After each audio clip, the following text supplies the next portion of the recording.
Halo semuanya, perkenalkan saya Asy Sugiarti, mahasiswa dari UIN Surejiwo Lampung.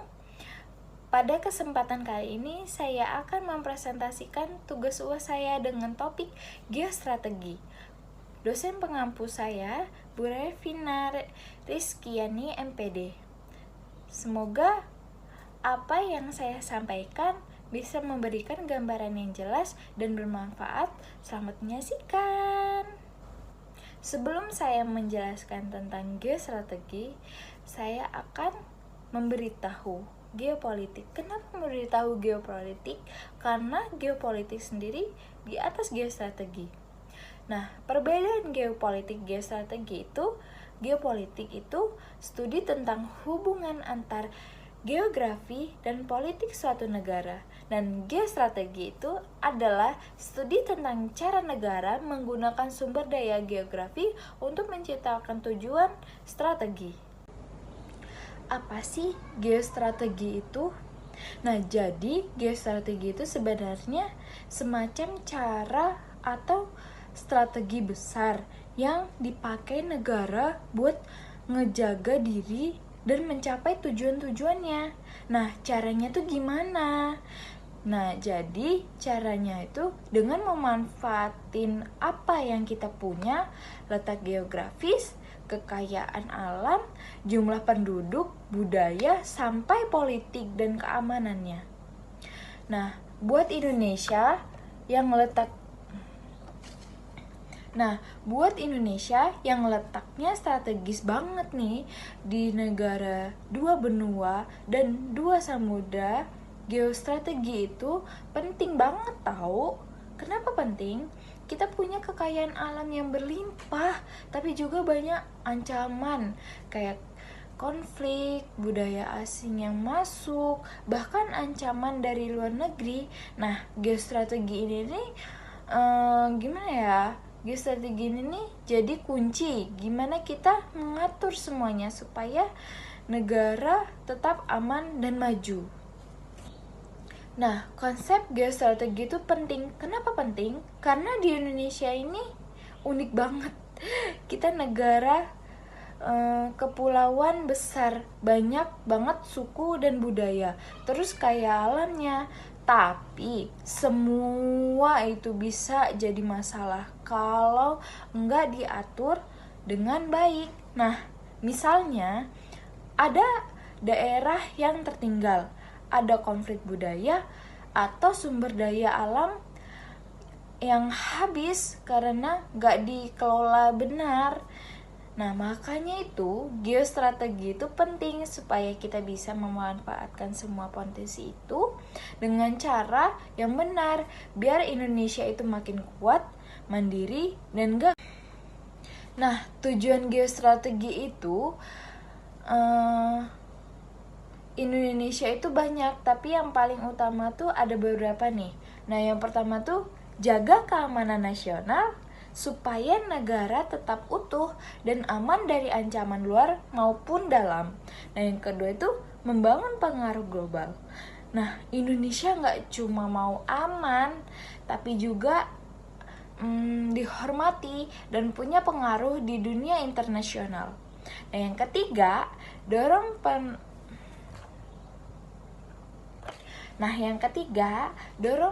pertumbuhan ekonomi. Kita memanfaatkan letak dan sumber daya buat membangun ekonomi biar rakyat sejahtera. Nah, yang keempat itu menciptakan stabilitas politik dan sosial. Nah, biar apa sih? Biar masyarakat damai, pemerintahnya stabil, dan nggak ada konflik. Nah, yang terakhir itu bentuk identitas nasional. Biar apa? Biar rakyatnya punya rasa cinta tanah air dan gak gampang terpengaruh budaya asing. Nah, sifat ketahanan nasional itu kalau kita mau Indonesia kuat, yang ngerasa kita harus tahan banting. Nah, ini ada beberapa sifat ketahanan yang wajib dimiliki. Nah, yang pertama, fleksibel, bisa menyesuaikan diri sama kondisi baru.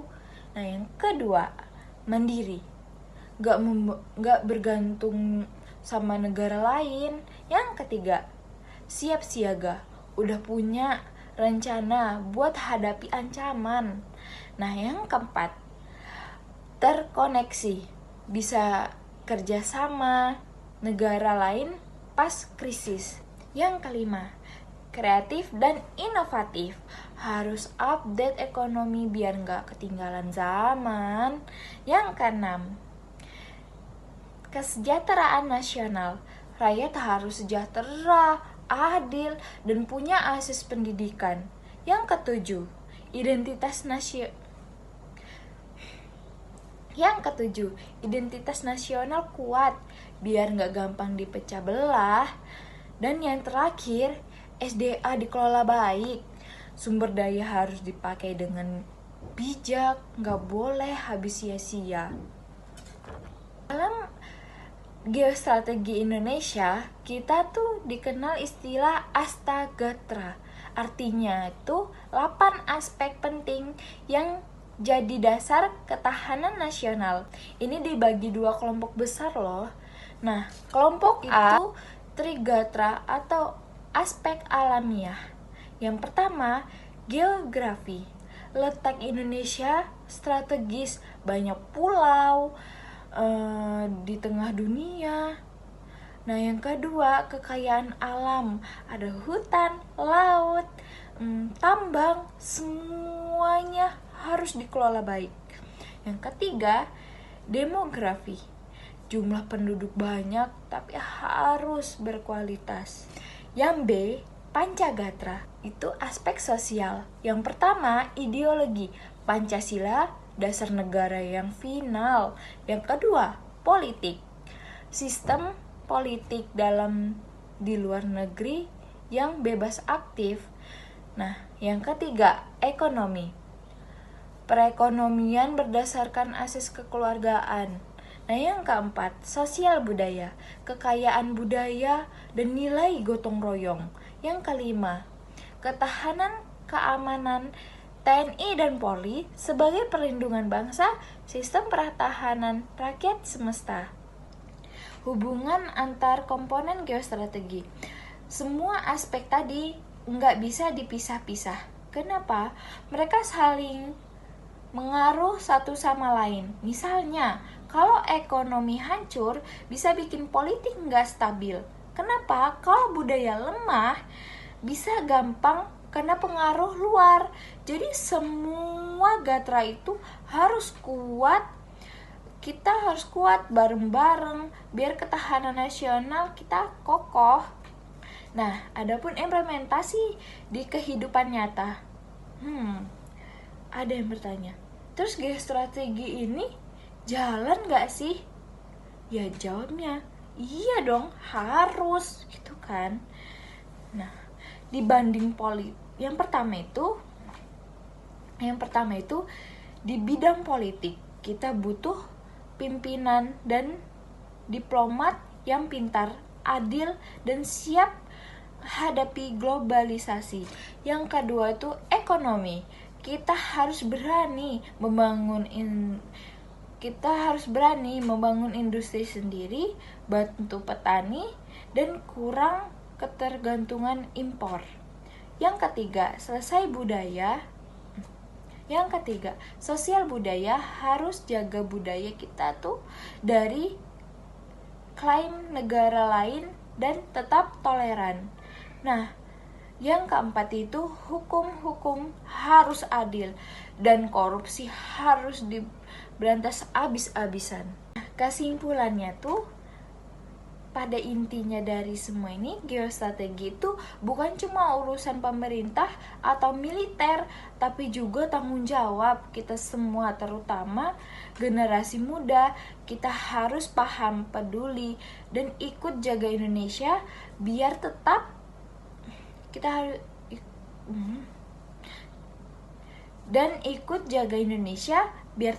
kuat, utuh, dan disegani di dunia. Nah, di sini ada pertanyaan. Pertanyaannya cukup menarik.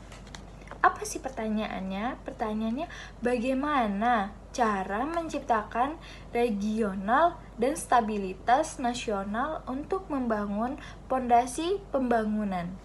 Oke, saya akan menjawab. Nah, untuk menciptakan negara yang kuat, stabilitas itu wajib. Nah, apa sih caranya? Cara yang pertama itu jaga persatuan dan toleransi. Jaga persatuan dan toleransi. Hargai perbedaan. Jangan gampang terprovokasi. Yang kedua, pemerintahan pembangunan semua daerah harus dapat akses jelas. Yang kedua, pemerintahan pembangunan. Semua daerah harus dapat akses jalan, sekolah, listrik, dan lain-lain. Yang ketiga, tegakkan hukum yang adil. Hukum nggak boleh pilih kasih, harus tegas dan transparan. Yang keempat, politik yang damai dan demokratis. Hindari konflik, fokus kesejahteraan rakyat. Yang kelima itu kerjasama antar wilayah dan luar negeri. Bikin hubungan baik, jangan konflik. Terus, yang keenam itu pendidikan karakter dan cinta bangsa. Generasi muda harus punya wawasan kebangsaan, ya kan? Jadi, intinya, kalau negara aman, damai, pembangunan bisa jalan. Tapi kalau ribut, pembangunan bakal macet. Jadi, stabilitas adalah pondasi utama buat masa depan yang maju.